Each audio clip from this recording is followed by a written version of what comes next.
Hello everyone and welcome back to another tutorial where I'm going to show you how you can download and install the Super Mario Run game on your smartphone. So let's get started right away. First of all, open up the iOS App Store or the Google Play Store depending on your device. Once you open it up, tap on the search button and then type in Super Mario Run and start your search. Now once you find the game, just tap on it and you will see the install button.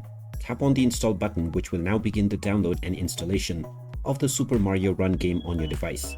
Just wait for a while until the installation is completed, and once you see the play button you can tap on it, which will now open up your game. And now you can start enjoying the Super Mario Run game on your device right away. And there you have it. That is how easy it is to download and install the Super Mario Run game on your smartphone.